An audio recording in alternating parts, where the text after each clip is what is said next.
Class 11-এ যা যা পড়েছ তার থেকে একটু একটু নতুন জিনিস ক্লাস 12-এ পড়বে।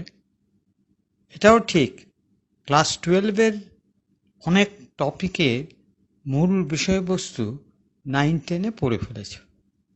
যেমন ইলেকট্রিক চার্জ, লাইট, একটু একটু অ্যাটমিক ফিজিক্স, একটু একটু নিউক্লিয়ার ফিজিক্স, সেইগুলো আরও ডিটেলে এখানে পড়ব। প্রথমে শুরু হবে তোমার ধরো ইলেকট্রিক চার্জ থেকে আমরা যেমন একটা ইলেকট্রিক ফিল্ড পাই, সেই ইলেকট্রিক চার্জ ঘোরাফেরা করলে আমরা একটা ম্যাগনেটিক ফিল্ড পাই। ইলেকট্রিক চার্জটা যদি খুব তাড়াতাড়ি অ্যাক্সিলারেশন নিয়ে ছোটে তাহলে সেই চার্জ থেকে একটা রেডিয়েশন পাই। আবার ইলেকট্রোম্যাগনেটিক রেডিয়েশন বলে আলোকে নতুন করে ভাবার চেষ্টা করব। তার সাথে সাথে আমরা আলোর যেসব তরঙ্গ ধর্ম আছে সেই সম্বন্ধে কিছু কিছু এক্সপেরিমেন্ট বলবো, তাদের তত্ত্ব বলবো। আবার দেখব যে আলোর একটা কণা ধর্ম আছে, এই কণা ধর্ম নিয়েও কিছু কিছু এক্সপেরিমেন্ট হয়, কিছু কিছু তত্ত্ব আছে। করতে করতে আমরা চলে যাব অ্যাটমিক ফিজিক্স, মানে অ্যাটমের ভেতরে ইলেকট্রনগুলো নানান কক্ষে ঘোরে, কি করে ঘোরে, কেন ঘোরে, তার থিওরি কী কী, তার ডিফেক্ট কোথায় বা কি কাজে লাগে। তেমনি আমরা অ্যাটমের ভেতরে যে নিউক্লিয়াস আছে, নিউক্লিয়াসের ভেতরে যে নিউট্রন প্রোটন আছে তাদের সম্বন্ধেও জানব। ওইগুলো জানতে জানতে আমরা জানব সূর্যের ভেতরে এত তাপ কী করে তৈরি হলো। আবার আমাদের বায়ুমণ্ডলেও আমাদের শরীরের মধ্যেও তেজস্ক্রিয়তা আছে, সেই তেজস্ক্রিয়তার ব্যাপারটা কী, কিংবা তেজস্ক্রিয়তা দিয়ে কোনো কোনো অসুখ সারানো যায়। এই সমস্ত জানার জন্যে আমরা একটু একটু করে কনসেপ্টটা পড়ব। কনসেপ্টটা বুঝবার জন্যে তার ফিজিক্যাল লগুলো বিজ্ঞানীরা কী বার করেছেন সেইগুলো আলোচনা করব। তারপরে নিউমারিক্যাল প্রবলেম, মানে অঙ্ক দিয়ে আমরা বিষয়টা বুঝেছি কিনা সেইটে পরীক্ষা করার চেষ্টা করব। তারপর হাজার রকমের ক্রিটিক্যাল কোয়েশ্চেন, সেই সম্বন্ধে আলোচনা করব যাতে তোমাদের কনসেপ্টটাও পরিষ্কার হয়, সাথে সাথে যে পরীক্ষাগুলোতে এইগুলো সম্বন্ধে নানান ধরনের প্রশ্ন আসবে তারও সদুত্তর পাওয়া যায়। এইতে বলে আমরা ক্লাস 12-এর প্রথম চ্যাপ্টার ইলেকট্রোস্ট্যাটিক্স বা স্থির তড়িৎ শুরু করছি।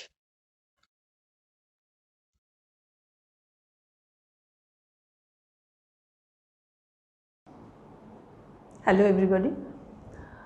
আমরা এতদিন অনেকগুলো বলের কথা পড়েছি, যেমন আমাদের নিজেদের ভার বা ওজন, তারপরে স্থিতিস্থাপক বল, সান্দ্র বল, ঘর্ষণ বল আমাদের দৈনন্দিন জীবনে আমরা প্রত্যেক দিনই এক্সপিরিয়েন্স করি। তারপরে লোহার উপরে চুম্বকের বল, অনেক ধরনের বল আমরা ইতিমধ্যে পড়েছি। এখন যত বলের কথাই আমরা পড়ি না কেন, এর পরেও আমরা আরও অনেক বলের কথা পড়ব। যত তোমরা ফিজিক্স পড়বে আরও অনেক বলের কথা পড়ব। যত ধরনের বলের কথাই পড়ি না কেন সবগুলোই হচ্ছে 4টে মূল বলের অন্তর্গত। তার মধ্যে আমরা 2টো বল আমাদের দৈনন্দিন জীবনে আমরা অলরেডি সেগুলোর সঙ্গে পরিচিত হয়েছি। তার মধ্যে একটা তোমাদের জিজ্ঞেস করলে এক্ষুনি বলবে যে গ্র্যাভিটেশনাল ফোর্স বা মাধ্যাকর্ষণ বল। এবং এই মাধ্যাকর্ষণ বলের প্রভাবে আমি প্রথম দিকে যে বলগুলোর কথা বললাম সেগুলো সবই হচ্ছে এই মাধ্যাকর্ষণ বলের অন্তর্গত। এবং আমরা জানি যে গ্রহগুলোর যে গতি সূর্যের চারদিকে বিভিন্ন কক্ষপথে, সেগুলো সমস্ত এই মাধ্যাকর্ষণ বলের বিভিন্ন সমীকরণ দিয়ে আমরা বুঝতে পারি। আর দ্বিতীয় যে বলটা সেটা হচ্ছে তড়িৎ আকর্ষণ বল বা স্থির তড়িৎ বল, ইলেকট্রোস্ট্যাটিক ফোর্স। শীতকালে চুলে শ্যাম্পু দিয়ে যদি একটা শুকনো চিরুনি দিয়ে আমরা মাথা আঁচড়াই তাহলে একটা পটপট শব্দ হয়, এবং সেই মাথা আঁচড়ানোর পরে সে চিরুনির যে দাঁড়াগুলো, ব্রিসেলগুলো, সেগুলোতে খুব ছোট ছোট কাগজের টুকরোর কাছে যদি আমরা নিয়ে আসি, সেগুলো আকর্ষিত হয়। এবং এটা কিন্তু একটা স্থির তড়িৎ আকর্ষণের একটা উদাহরণ। এছাড়া যে অন্য বলগুলো, সেগুলোর সাথে আমরা আবার অতটা পরিচিত নই। এখন এই যে মাধ্যাকর্ষণ বল এবং ইলেকট্রোস্ট্যাটিক ফোর্স বা তড়িতাকর্ষণ বল, তার মধ্যে এই মাধ্যাকর্ষণ বলটা একটু এটার যে প্রভাবগুলো বেশ মজার লাগে মাঝে মাঝে, যদি আমরা এদের দূরত্বের স্কেলগুলোকে পাল্টে ফেলি বা বস্তুর যে সাইজগুলো সেগুলোকে যদি পাল্টে ফেলি। ধরো যদি আমরা একদম পরমাণুর ভেতরে ঢুকে পড়ি, সাব অ্যাটমিক জগতে যদি ঢুকে পড়ি, সেখানে স্কেলগুলো এত ছোট যে সেইখানে এই মাধ্যাকর্ষণ বল বা গ্র্যাভিটেশনাল ফোর্স সেটা খুবই কম হয়, এবং এতটাই কম হয় যে তার কোনো অস্তিত্বই বোঝা যায় না। আবার দেখো, যখন মহাজাগতিক বস্তুগুলো, যেগুলো বড় বড় গ্রহ, তারকা, সেই ক্ষেত্রে আবার বস্তুটাই এত বড় যে মোটামুটি তার মধ্যে প্রোটন সংখ্যা, ইলেকট্রন সংখ্যা প্রায় সমান, এবং সেখানে এই প্রোটন, নিউট্রন, সেগুলো তো চার্জড পার্টিকেল তোমরা জানো, সেগুলোর মধ্যেকার বল আর এই মাধ্যাকর্ষণ বল, তার মধ্যে ওই প্রোটন নিউট্রনের মধ্যেকার যে কার্যকর বল সেগুলো প্রায় ক্যান্সেল হয়ে যায়। তখন শুধুমাত্র যে বলটা থাকে সেটা কিন্তু মাধ্যাকর্ষণ বল। তো কাজেই তখন আমরা কিন্তু এই গ্রহ তারকাগুলোর আচরণ, তাদের তারকাগুলোর গঠন, গ্রহের গতি, সেইগুলো সমস্ত আমরা মাধ্যাকর্ষণ বলের প্রভাবেই হয়, আমরা জানি। এছাড়া অন্য যে দুটো বলের কথা আমি বলবো, সেই দুটো বল হচ্ছে, একটা হচ্ছে খুবই গুরুত্বপূর্ণ, সেটা হচ্ছে নিউক্লিয়ার ফোর্স, এবং পৃথিবীতে সবথেকে শক্তিশালী বল বলতে এই নিউক্লিয়ার ফোর্সকেই বোঝায়। কিন্তু এটা ভীষণ শর্ট রেঞ্জ, 10⁻⁻15 মিটার যদি আমরা একটা পরমাণুর নিউক্লিয়াসের ব্যাসার্ধ বলে ধরে নিই, তাহলে সেই ব্যাসার্ধের মধ্যেই, ওই দূরত্বের মধ্যেই সেটা কার্যকর। এবং নিউক্লিয়াসের মধ্যে কারা থাকে তোমরা জানো, পজিটিভ চার্জ প্রোটন এবং আধানহীন আনচার্জড নিউট্রন। এই নিউট্রন প্রোটনকে একটা জায়গাতে ধরে রাখার জন্যই এই নিউক্লিয়ার ফোর্স। এবং এই নিউক্লিয়ার ফোর্সের যে কার্যকলাপ, সেটা একেবারে সূর্যের অভ্যন্তরে সেই বিভিন্ন থার্মোনিউক্লিয়ার রিয়াকশন আর সূর্যের আলো, তাপ, এইগুলো বিভিন্ন ঘটনা, এইগুলো সমস্ত আমরা ব্যাখ্যা ওই নিউক্লিয়ার ফোর্স দিয়ে করতে পারি। এছাড়া আর একটা, আমরা রেডিও অ্যাক্টিভিটি বা তেজস্ক্রিয়তার কথা জানি। তেজস্ক্রিয় বিকিরণের সময় আলফা, বিটা, গামা তিনটে ধরনের রশ্মি নির্গত হয়। তার মধ্যে আলফা এবং বিটা, এটাই হচ্ছে ভরযুক্ত কণার স্রোত, আর গামা তোমরা জানো এটা একটা ইলেকট্রোম্যাগনেটিক ওয়েভ, তড়িৎচুম্বকীয় তরঙ্গ। তার মধ্যে বিটা যেটা, সেটা সেই ইলেকট্রন কণার স্রোত, সেটা তো কখনো নিউক্লিয়াসের মধ্যে থাকে না, অথচ তেজস্ক্রিয়তা একটা নিউক্লিয়ার ঘটনা। তো সেই বিটা যখন বেরোয়, তখন সেটা কিন্তু ঠিক তার আগে একটা চেঞ্জ হয় ওই নিউক্লিয়ার পার্টিকেলগুলোর মধ্যে। নিউট্রন, সেই নিউট্রনটা ভেঙে একটা প্রোটন, একটা ইলেকট্রন এবং একটা অ্যান্টি নিউট্রিনো তৈরি করে। সেই অ্যান্টি নিউট্রিনোটা খুবই একটা প্রায় রিয়াকশান করেই না, এরকম মানে প্রায় কিলোমিটারের পর কিলোমিটার যদি একটা লেডের পাঁচিল থাকে, তার মধ্যে দিয়ে সে দিব্যি চলে যেতে পারে। তো এই রকম বিভিন্ন এই যে ইন্টারাকশানটা, এই যে বিটা পার্টিকেল নির্গত হওয়ার এই যে ঘটনাটা, এইটাকে বলা হয় উইক ইন্টারাকশান।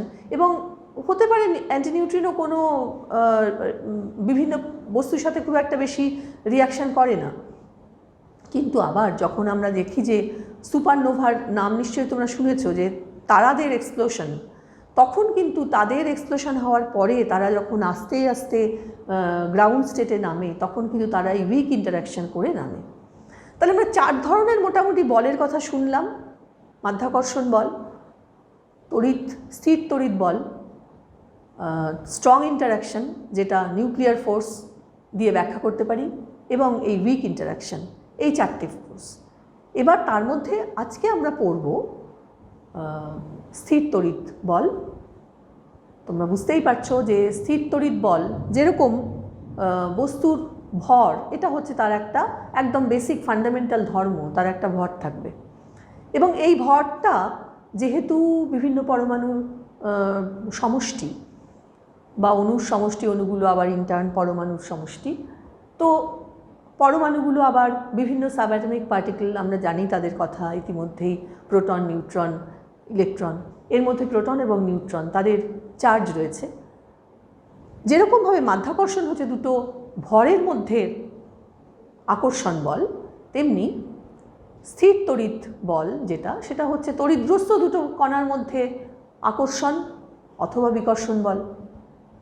মাধ্যাকর্ষণ বলের সাথে যে একটা বেসিক ডিফারেন্স যেটা, যে মাধ্যাকর্ষণ বল সবসময় আকর্ষণ বল হয়, কিন্তু স্থির তড়িৎ আকর্ষণ দুটো বিভিন্ন চার্জ থাকার জন্য, একটা পজিটিভ থাকে একটা নেগেটিভ থাকে, তো সেই জন্য কখনো কখনো সেটা আকর্ষণ বল হয়, কখনো কখনো সেটা বিকর্ষণ বল হয়, এইভাবে হয়। এখন এই যে চার্জ, বস্তুর চার্জ, এটার যে আমরা জানি যে ধরো আমরা যখন দুটো ভরের মধ্যেকার এই বলগুলোকে আমরা ক্যালকুলেট করি বা তাদের কথা পড়ি, তখন তাদের একটা ইউনিট, ভরের কি ইউনিট সেটা আমরা জানি, তেমনি চার্জের যে ইউনিট সেটাও আমাদের তাহলে জানতে হবে। এখন পদার্থের একটা মূল কণা হচ্ছে ইলেকট্রন। সেই ইলেকট্রন কণার উপরে যে চার্জ, অর্থাৎ 1.602 10⁻⁻19 কুলম, অথবা তুমি যদি সেই পুরনো সিজিএস ইউনিটে করো 4.802 10⁻10 ইএসইউ বা ইলেকট্রোস্ট্যাটিক ইউনিট।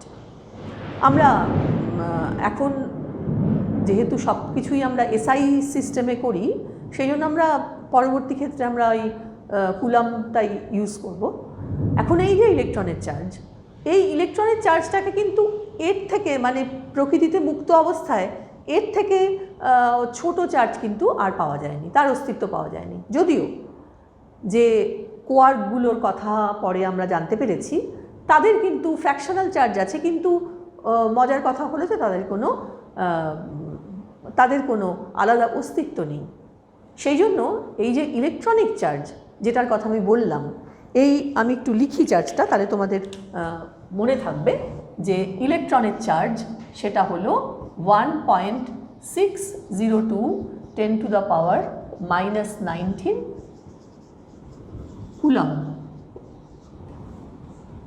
এই ইলেকট্রনের চার্জ এটা হলো একদম বেসিক ইউনিট অফ চার্জ, এর থেকে ছোট চার্জ আর হয় না, এর থেকে বড় চার্জও ফ্র্যাকশনাল আর হয় না। একটা বস্তুর মধ্যে সবথেকে কম ইলেকট্রিসিটি থাকতে পারে একটা ইলেকট্রন, অথবা তার দুটো ইলেকট্রন, অথবা তার একটা সরল গুণিতক। অর্থাৎ কোনো একটা বস্তুর চার্জ যদি কিউ হয়, তাহলে সেই বস্তুটার ওপরে সরল সংখ্যার গুণিতকে ইলেকট্রনের চার্জই থাকবে। এটা কিন্তু একদম বহুভাবে বহু ওয়েতে প্রমাণিত। অর্থাৎ আমি লিখতে পারি n × e। অর্থাৎ দেখো এখানে ভরের সাথে আরও একটা মূল ডিফারেন্স আমরা পেলাম। ভরে কিন্তু তুমি ধরো কোনো একটা বস্তুর ভর হলো 10 কেজি, আর একটা বস্তুর মধ্যে অল্প একটু ভর অ্যাড করে আমি 10.01 কেজি, 10.25 কেজি এরকম ধরনের ফ্র্যাকশনাল ভর কিন্তু সম্ভব হয়।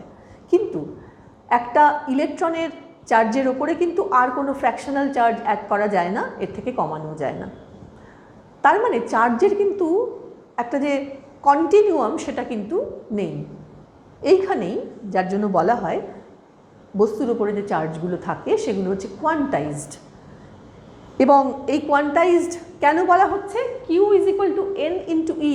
n সবসময় একটা পূর্ণ সংখ্যা। তা এখন যেমন ধরো আমরা জানি যে টাকা, মানে আমরা দৈনন্দিন জীবনে টাকা পয়সা দিয়ে কিছু কিনি, আমরা যদি টাকাটাকে একটা বেসিক সংখ্যা বলে ভাবি, আমরা আজকাল অনেক মানে পয়সার ব্যবহার প্রায় উঠেই গেছে, মানে 50 পয়সার ব্যবহারে উঠে গেছে।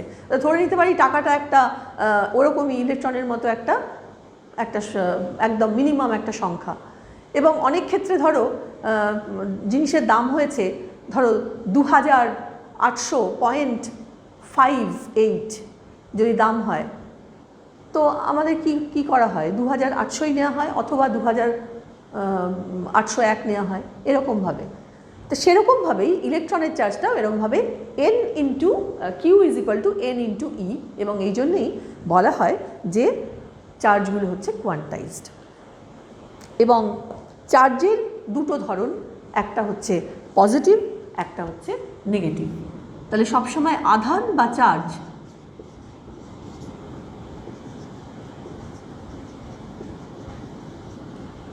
সেটা হচ্ছে একটা নেগেটিভ, একটা হচ্ছে পজিটিভ। এখন দেখো এই নেগেটিভ বা পজিটিভ এগুলো তো একটা বস্তুর ওপরে লেখা নেই। ইলেকট্রনের চার্জের ওপর তো কেউ লিখে দেয়নি যে এটা না চার্জটা নেগেটিভ, কিন্তু আমরা প্রোটনের চার্জের মধ্যে যে বৈশিষ্ট্যটা পেয়েছি সেটা হচ্ছে ইলেকট্রনের ঠিক উল্টো। সেই জন্য আমরা ধরে নিচ্ছি কনভেনশন যে যদি ইলেকট্রনের চার্জটাকে নেগেটিভ ধরা হয় তাহলে প্রোটনের চার্জটা হচ্ছে পজিটিভ। এবং এরকম হয় অনেক সময় যে আমরা দেখেছি যে ধরো আমাদের এই যে স্থির তড়িৎ, এটার আমি কিছুক্ষণ আগে একটা উদাহরণ দিলাম যে শীতকালে চুল শ্যাম্পু করে শুকিয়ে নিয়ে আমরা চিরুনি দিয়ে আঁচড়ালাম। ঘটনাটা কি ঘটলো? বেসিক্যালি তুমি যখন চিরুনি চুলের মধ্যে চালাচ্ছ তখন চুলের সাথে চিরুনির একটা ঘর্ষণ হচ্ছে। এই ঘর্ষণের ফলেই কিন্তু ওই যে পটপট শব্দ হচ্ছে, ইলেকট্রনগুলো তৈরি হচ্ছিল এবং তারা কাছাকাছি থাকার জন্য বিকর্ষণ হচ্ছিল। আবার সেই চিরুনিটাই যখন আমি পেপারের টুকরোর কাছে নিয়ে আসছি তখন সেটাতে আকর্ষণ হচ্ছিল। এই জিনিসটা কিন্তু আসলে ঘর্ষণের ফলে একটা স্থির তড়িৎ তৈরি হচ্ছিল। কিছু কিছু পরমাণুর এই গঠনটার মধ্যে যে ইলেকট্রনগুলো একদম, তোমরা জানো পরমাণুর গঠন একদম বাইরের শেলে থাকে, সেইগুলোর মধ্যে অনেকগুলো আলগা ইলেকট্রন থাকে, সেগুলো একটু ঘর্ষণ হলে পরেই বেরিয়ে আসে। তাহলে ঘর্ষণের ফলে কিন্তু স্থির তড়িৎ উৎপন্ন হতে পারে। এবং এই উৎপন্ন হওয়াটার মধ্যে কিন্তু শুধুমাত্র ইলেকট্রনের বেরিয়ে আসা অথবা কোনো একটা বস্তুর ওপরে চলে যাওয়া, এটা কিন্তু সবটাই ইলেকট্রন দ্বারা হয়। কখনো কিন্তু মনে রাখতে হবে অবশ্যই প্রোটন কিন্তু এটাতে একেবারেই পার্টিসিপেট করে না, সম্ভব নয়। তার কারণ ও তো একেবারে নিউক্লিয়াসের ভেতরে রয়েছে, ওর বেরিয়ে আসাটা ইলেকট্রনের মতো সহজ নয়। তো এখন এই রকম দুটো চার্জের উপস্থিতির কথা আমরা বডির মধ্যে জানলাম। কোনো একটা বডি যদি নেগেটিভলি চার্জড হয়, মনে করো আমাদের কাছে একটা বস্তু আছে, একটা মেটাল বলের কথা ভাবি আমি, যদি একটা মেটাল বলের কথা ভাবি, সেটা একটা এরকম একটা যদি মেটাল বল থাকে, সেটাকে একটা অপরিবাহী একটা স্ট্যান্ডের ওপরে দাঁড় করানো আছে। ধরে নাও সেই মেটাল বলটার ওপরে কোনোভাবে আমরা, আচ্ছা ধরে নাও মেটাল বলটার মধ্যে কোনো চার্জ নেই। এইবার একটা মনে করো একটা এবোনাইট দণ্ডকে সিল্ক দিয়ে ঘষা হয়েছে, দুটোই শুকনো অবস্থায় সিল্ক দিয়ে ঘষা হয়েছে। এবোনাইট দণ্ডের ওপরে একটা পজিটিভ চার্জ এসেছে, আমি ধরে নিচ্ছি এবোনাইট দণ্ডের ওপরে একটা পজিটিভ চার্জ এসেছে। এবার আমি যদি একটা কপার ওয়্যার এর সঙ্গে লাগিয়ে আমি যদি এই মেটাল বলটার উপরে কাছে নিয়ে আসি, না লাগিয়ে দিই, তাহলে কি হবে?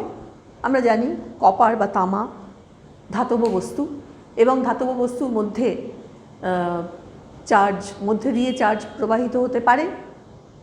এরা খুব ভালো কন্ডাক্টর, পরিবাহী।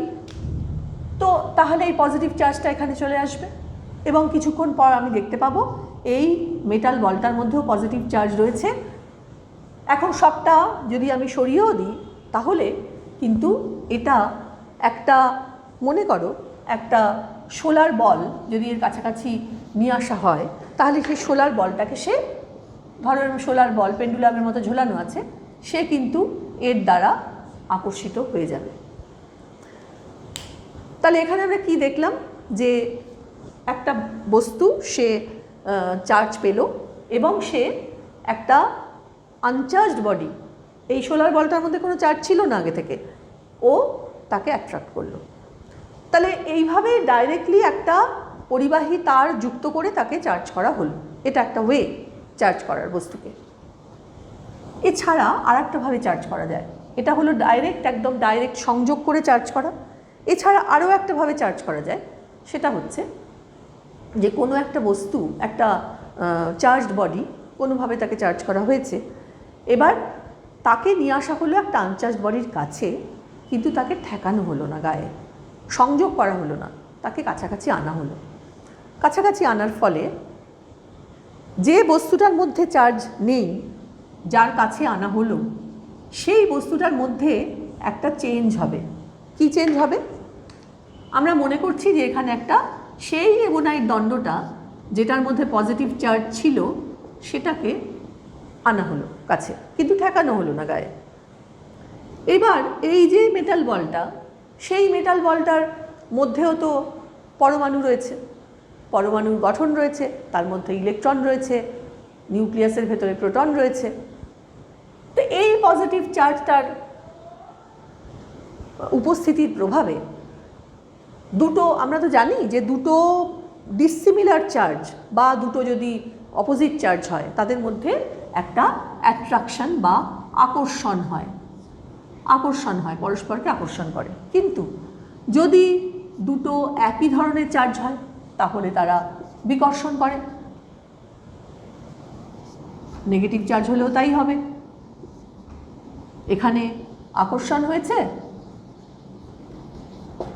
এখানে বিকর্ষণ হবে। তা এখানে তো দুটো চার্জের মধ্যে হয়েছে। এবার এখানে কি হয়েছে? এখানে আমি বললাম প্রথমে এর ভেতরে কোনো চার্জ নেই, আসলে কিন্তু কথাটা ঠিক নয়, সবার মধ্যে চার্জ আছে। এবং এই আকর্ষণ এবং বিকর্ষণ কিন্তু চার্জের মধ্যেই হয়। কখনো আনচার্জ বডির সঙ্গে একটা চার্জ বডির কিন্তু আকর্ষণ হয় না, হতে পারে না। কি হলো ঘটনাটা? যখন এই পজিটিভ চার্জ এলো কাছে, তখন এর যে পরমাণুগুলো, তার ভেতরকার ইলেকট্রনগুলো সব এখানে জড়ো হয়ে গেল পজিটিভ চার্জের আকর্ষণে।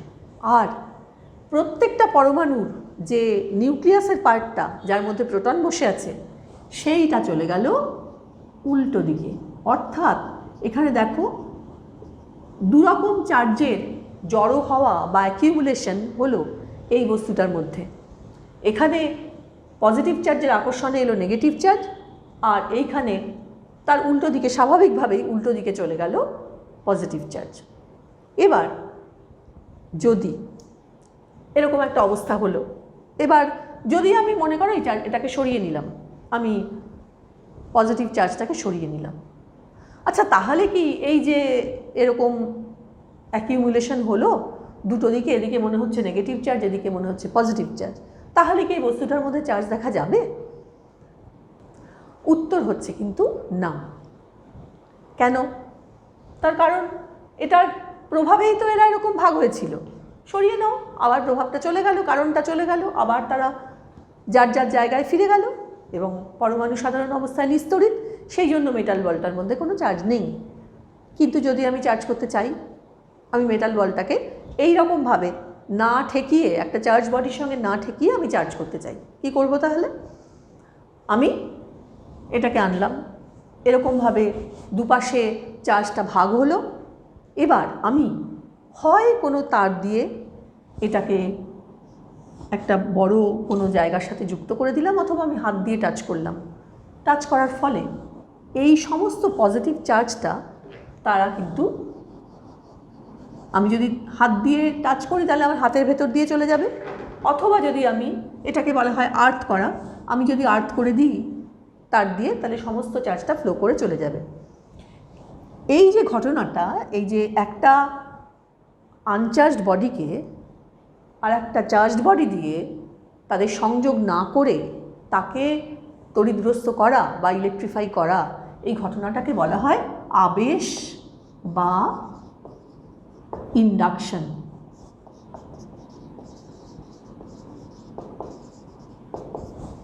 এই ঘটনাটাকে বলা হয় ইন্ডাকশন। এটা হচ্ছে আবেশী চার্জ বা ইনডিউসিং চার্জ, আর এইটা যেটা তৈরি হবে সেটা হচ্ছে ইনডিউসড চার্জ। এবার কি হলো ঘটনাটা, এই যে পজিটিভ চার্জটা যেটা ফ্লো করে চলে গেল সেইটাকে বলা হয় মুক্ত আধান বা ফ্রি চার্জ। এইটাকে বলা হয় ফ্রি চার্জ বা মুক্ত আধান। আর যেটা রয়ে গেল এবার কি হবে, এবার কি এই নেগেটিভ চার্জটা এপাশেই থাকবে? নিশ্চয়ই না। তার কারণ মেটাল তো একটা ভালো কন্ডাক্টর, পরিবাহী, সে সমস্ত জায়গায় চার্জটাকে ছড়িয়ে দেবে। এইবার তুমি যদি এটাকে সরিয়ে নাও তাহলেও কিছু হবে না, এই বস্তুটার মধ্যে নেগেটিভ চার্জটা কিন্তু থেকেই যাবে। তাহলে কি হলো, আমরা একটা তড়িৎগ্রস্ত বস্তুকে না ঠেকিয়ে আর একটা বডিকে, একটা আনচার্জড বডিকে আমি তড়িৎগ্রস্ত করতে পারলাম। এবং লক্ষ্য করো, যদি আমি বস্তুকে নেগেটিভ চার্জে আহিত করতে চাই তাহলে আমি একটা পজিটিভ চার্জ আনবো অ্যাজ ইনডিউসিং চার্জ বা আবেশী মেরু হিসেবে। আর যদি আমি এখানে পজিটিভ চার্জ চাই তাহলে নিশ্চয়ই এখানে আবেশী মেরু হিসেবে আমি একটা নেগেটিভ চার্জকে আনবো। তাহলে আমরা মোটামুটি কি দেখলাম, যে দুটো ধরনের চার্জ আছে, পজিটিভ এবং নেগেটিভ। বস্তুর মধ্যে বস্তুগুলোকে আমরা এই চার্জের থাকা এবং তার মধ্যে দিয়ে ফ্লো করা এর বেসিসে আমরা তিনটে ভাগে ভাগ করতে পারি। একটা হচ্ছে যাদের মধ্যে দিয়ে খুব সুন্দরভাবে চার্জ ফ্লো করে, এই চার্জ ফ্লো করা যাদের মধ্যে দিয়ে খুব সুন্দরভাবে হয় তারা হচ্ছে কন্ডাক্টর বা পরিবাহী। বেশিরভাগ যে মানে ধাতুগুলো তো সবাই পরিবাহী, তাদের মধ্যে ভালো কম আছে। আবার অধাতুর মধ্যে আমরা জানি গ্রাফাইট খুব ভালো পরিবাহী। এছাড়া বাদবাকি যা সমস্ত অধাতু আছে তারা সবাই অপরিবাহী অথবা কুপরিবাহী।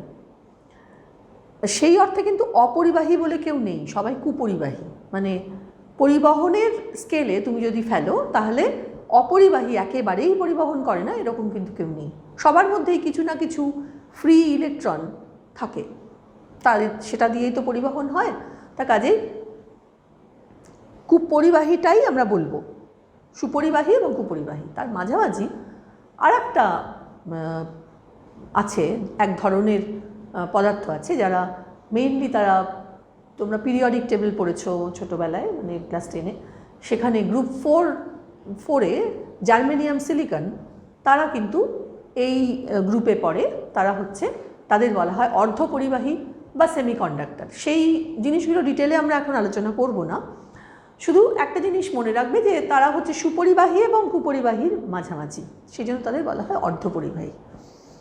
আচ্ছা, এবার আমরা তাহলে, এবং আমরা আর একটা জিনিস দেখলাম যে একটা অনাহিত বস্তু বা আনচার্জড বডিকে আমরা চার্জ করলাম, হয় একদম ডাইরেক্টলি চার্জড বডির সঙ্গে সংযোগ করিয়ে, অথবা আমরা কিছুটা দূর থেকে একটা প্রভাব হলো তার উপরে, আবেশ হলো, সেই আবেশের ফলে তাকে চার্জ করলাম।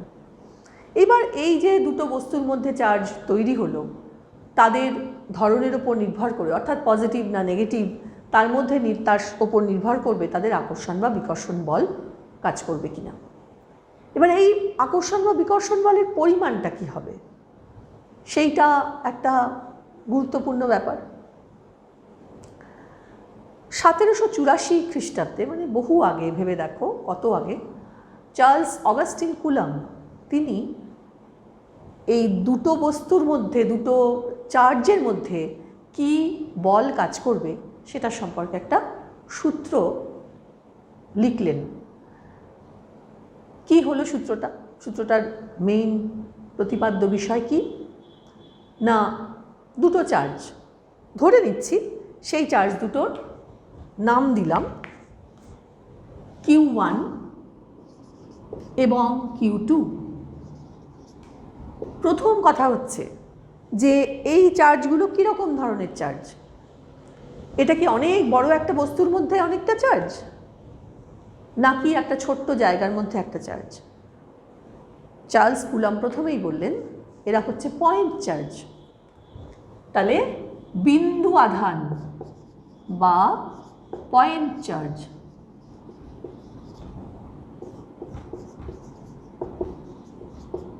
এটা কিন্তু আমাদের মাথায় সব সময় রাখতে হবে যে আমরা এই যে কুলম্বের সূত্রটা পড়তে চলেছি এটা হচ্ছে পয়েন্ট চার্জের জন্য সত্যি, অথচ দেখো আমরা আমাদের চারপাশে যে সমস্ত চার্জ বডি দেখতে পাই তারা কেউই পয়েন্ট চার্জ নয়।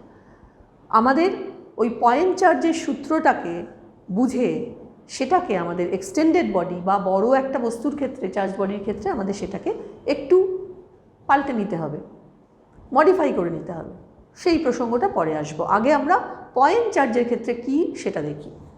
এবার এই Q1 Q2 নাম দিয়েছি, ধরে নাও তাদের মধ্যে দূরত্ব হচ্ছে R। কুলম্ব বললেন, সূত্রটাকে দুটো ভাগে ভাগ করলেন। একটা হচ্ছে তিনি বললেন যদি তাদের মধ্যে একটা F বল কাজ করে তাহলে সেই F বলটা তাদের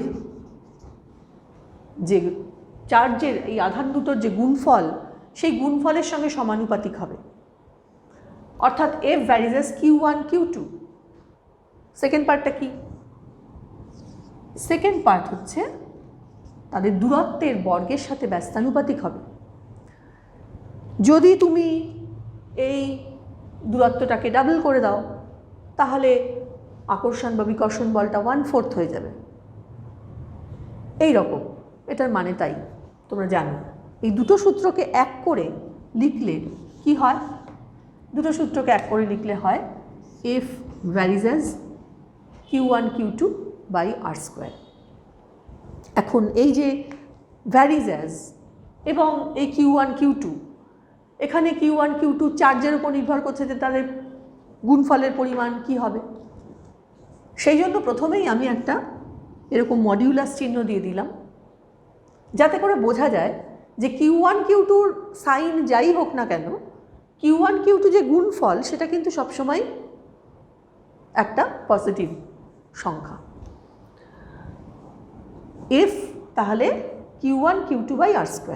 এবার এটাকে তো রেখে আমরা কাজকর্ম করতে পারবো না সমানুপাতিক চিহ্নটাকে রেখে, তাহলে আমাদের এখানে একটা কনস্ট্যান্ট আনতে হবে।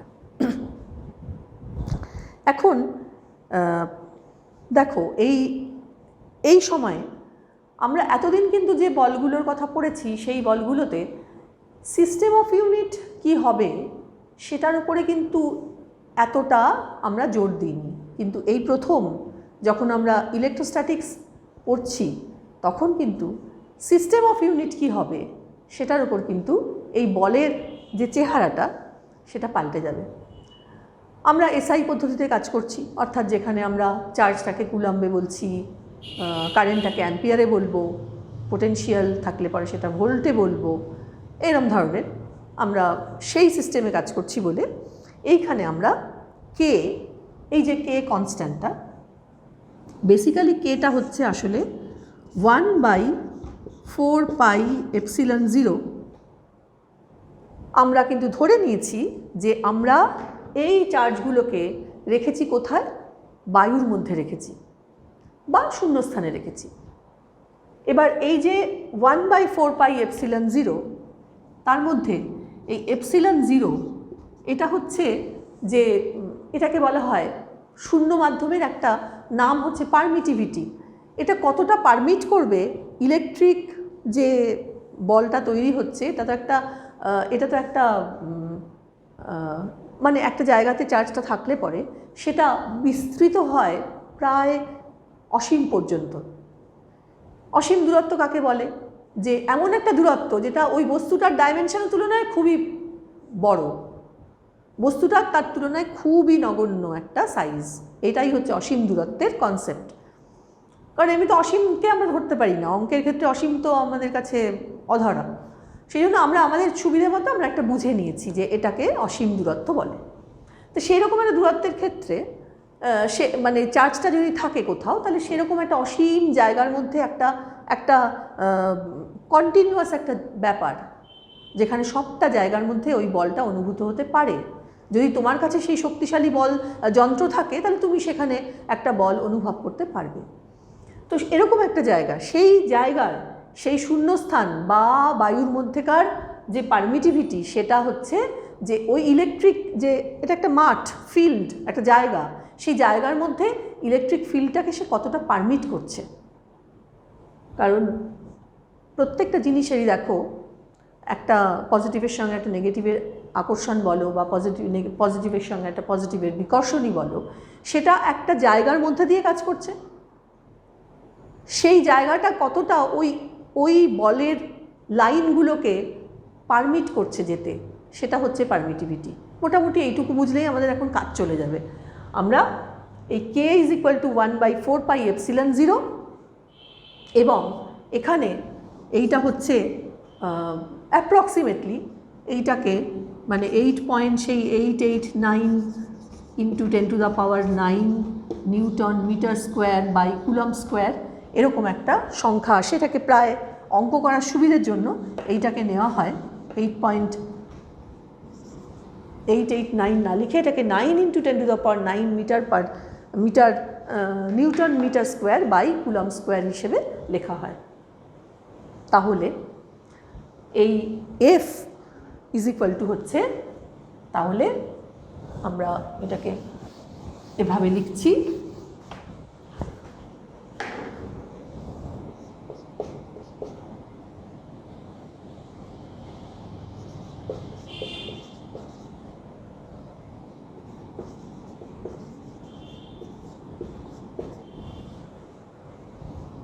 এই যে ফর্মুলাটা লেখা হলো, একটা জিনিস মনে রাখতে হবে, যখন তোমরা অঙ্ক করবে তখন কিন্তু এই জিনিসটা মনে রাখলে তোমাদের অঙ্ক করতে সুবিধে হবে। Q1 Q2 তোমাকে কুলাম্বে দেবে, অথবা তুমি নিজে বার করে নেবে কোনোভাবে, আর সেটা হয় মিটারে অথবা সেন্টিমিটারে, তুমি তাকে মিটারে কনভার্ট করে নেবে। F তো নিউটনে ক্যালকুলেট হবে। তা কাজেই এই রকম ফর্মুলাটা লেখা, এইটাই শিখলে তোমরা পরে আমি অঙ্ক করেও দেখাবো, আমরা নিউটনের এই কুলাম্বের সূত্রটা আমরা ক্যালকুলেট করতে খুব সুবিধা হবে। এবং এই যে ε0, এই যে পারমিটিভিটি, যদি কারো মনে হয় যে আমি এবার পারমিটিভিটি কত সেটা বার করব, এখান থেকে আমরা সেটাও কিন্তু করতে পারি। এই যে আমি লিখেছি যে 1/4πε0 = 9 × 10⁹ newton metre square by coulomb square, সেখান থেকে আমরা ফ্রি স্পেসের পারমিটিভিটি কত সেটাও কিন্তু আমরা বার করতে পারি।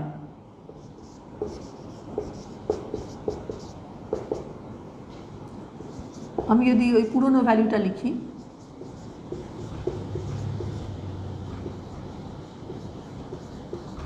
এটা, তাহলে এপসিলনটা কত হয় এখানে,